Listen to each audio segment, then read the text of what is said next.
અને દરેક અલગ અલગ જગ્યાઓથી આવ્યા છીએ. આજે કદાચ તમે નવીન દોસ્તો બનાવશો, કંઈક નવીન જાણકારી અહીંયા મેળવશો, કંઈક નવું આનંદ કરશો. અને આનંદ એ આપણા દરેકના જીવનની અંદર જરૂર છે. અને યુવાઓને સૌથી વધારે શાની અંદર ઇન્ટરેસ્ટ છે અત્યારે? સોશિયલ મીડિયાની અંદર.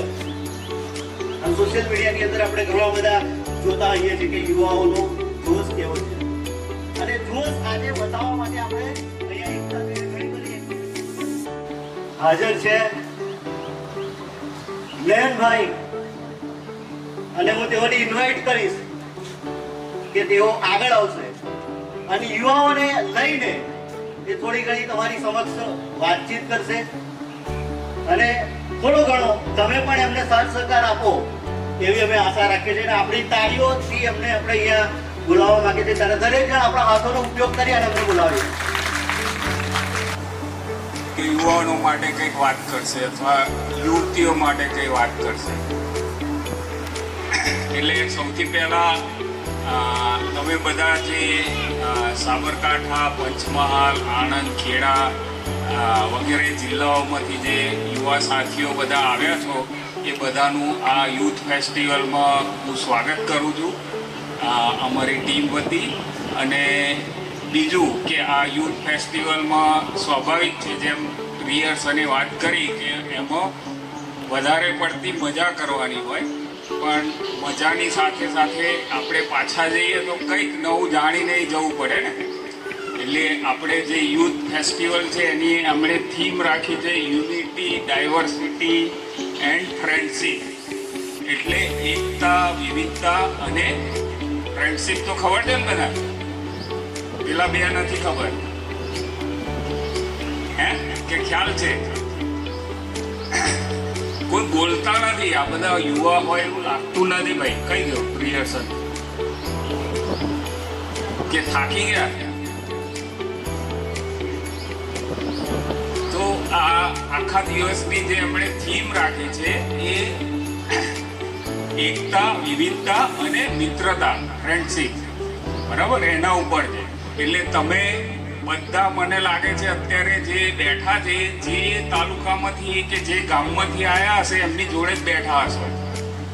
પણ આજે આખો દિવસ તમે એટલીસ્ટ એટલું કરજો કે હું પાછો જાઉં અથવા પાછી જાઉં એ પહેલાં બીજા તાલુકાના અને બીજા જિલ્લાના 2 કે 3 મારા મિત્રો બનવા જોઈએ. એટલે તમે જેની સાથે બેઠા છો એ તો તમારી જોડે રહેવાના જ છે, પણ બીજા નવા મિત્રોને સાથે ઓળખાણ કરજો, એમના નંબર લેજો, એમની સાથે સંપર્કમાં રહેજો. અહીંયા આપણે જે બધા આવેલા છે જુદા જુદા તાલુકાના, જિલ્લાના અને સાથે સાથે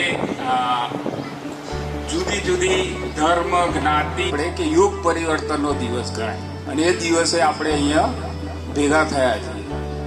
તો એ મૂલ્યો વિશે વધારે આપણે અહીંયા બી ચર્ચા કરશે. સાથે સાથે તમે પાછા જઈને જે તમારા યુથ સેન્ટરો ઉપર, તમારા તાલુકાઓ પર જે રોજબરોજ મળો છો એ બધા ત્યારે વધારે ઊંડાણમાં એની ચર્ચાઓ કરજો. અને ફરીથી છેલ્લે હું સૌનું જે નવા આવ્યા એ અને જે બેઠેલા જે બધાનું સ્વાગત કરું છું. અને આજનો આખો દિવસ આપણે બધા સાથે રહીને એકબીજાને વધુ ઓળખીએ, એકબીજાની વધુ નજીક જઈએ અને એકબીજાના સંસ્કૃતિઓ વિશે, એકબીજાની આવડતો વિશે, એકબીજાની ખૂબીઓ વિશે વધારે જાણીએ અને વધારે સારા અને ગાઢ મિત્રો આપણે બનીને પાછા જઈએ એવી આશા રાખું છું કે આજનો દિવસ આપણને એટલી સફળતા અપાવે. Thank you. જે તાલુકા હોય ત્યાં ઘણી બધી રીતે જોતા આવીએ છીએ અમે, પણ એની અંદર એવા યુવાઓ છે કે જે સવાલો ઉઠાવી રહ્યા છે. અને એવા જ એક યુવા છે ઉમરેઠની અંદર, જેનું નામ મિનેશ છે.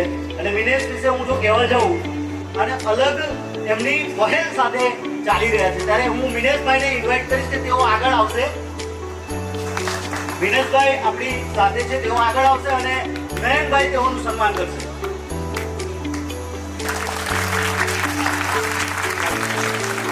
લોકોએ એમના દરેક ક્ષેત્રોની અંદર સારા એવા કામ કર્યા છે. એમને લાગ્યું કે ભાઈ અહીંયા બદલાવ લાવવાની જરૂર છે અને એવી એક એમણે પહેલ કરી છે પોતાના સમાજ માટે અને પોતાના મિત્રોને જાગૃત કરીને એક યુથને એવું ટેલેન્ટેડ મજબૂત બનાવવા માટે એમણે જે પ્રયત્ન કર્યા છે એમનું અમે સ્વાગત કર્યું છે અને તમે પણ અવારનવાર પ્રયત્નો કરતા રહો અને આપણો આજનો યુવા જો જાગૃત થશે તો જ આપણું ભવિષ્ય